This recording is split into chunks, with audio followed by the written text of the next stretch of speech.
ಪಂಜಾಬ್ ಬಲ್ಲೆ ಬಲ್ಲೆ ಪಂಚನದಿಗಳ ಸಮೃದ್ಧ ರಾಜ್ಯ. ಈ ರಾಜ್ಯ ಹೇಗೆ ಸಮೃದ್ಧನೋ ಹಾಗೆ ಅಲ್ಲಿನ ಜನ ಕೂಡ ಅಷ್ಟೇ ಶಕ್ತಿವಂತರು.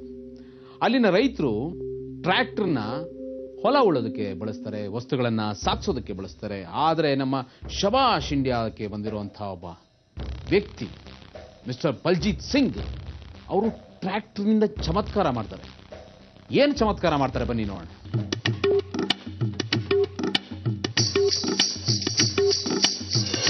ಭಾರತದ ಬೇರೆ ಬೇರೆ ರಾಜ್ಯದ ವಿವಿಧ ರೀತಿಯ ಸಾಧಕರನ್ನ ಹುಡುಕುತ್ತಾ ಹೋಗೋ ನಮ್ಮ ಪಯಣ ಹೀಗೆಯೇ ಸಾಕ್ತು. ಪಂಜಾಬ್ನ ಲೂಧಿಯಾನದಿಂದ 40 ಕಿಲೋಮೀಟರ್ ದೂರದ ಚಾವಾ ಎಂಬ ಹೆಸರಿನ ಹಳ್ಳಿಗೆ. ಇವರೇ ಬಲ್ಜೀತ್ ಸಿಂಗ್. ಈ ರೀತಿ ಗಡದ್ದಾಗಿ ತಿನ್ನೋದ್ರಿಂದಲೇ ಇವರು ಇಷ್ಟೊಂದು ಗಟ್ಟಿಯಾಗಿರೋರು. ಇಲ್ಲೋಡಿ, ಒಂದು ಟ್ರ್ಯಾಕ್ಟರ್ನ ಎಷ್ಟೊಂದು ಜನ ಯುವಕರು ಸೇರ್ಕೊಂಡು ಕಷ್ಟಪಟ್ಟು ಎಳೆಯೋ ಪ್ರಯತ್ನ ಮಾಡ್ತಾ ಇದ್ದಾರೆ.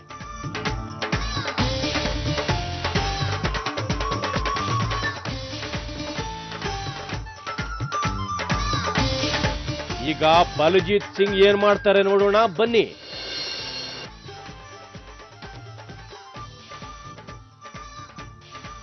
ಬಲ್ಜೀತ್ ಸಿಂಗ್ ತಮ್ಮ ಎರಡೂ ಕೈಗಳಿಂದ ಬಲವಾಗಿ ಟ್ರ್ಯಾಕ್ಟರ್ನ ಮುಂದಕ್ಕೆ ಬರಲು ಬಿಡದೆ ತಡಿತಾ ಇದ್ದಾರೆ.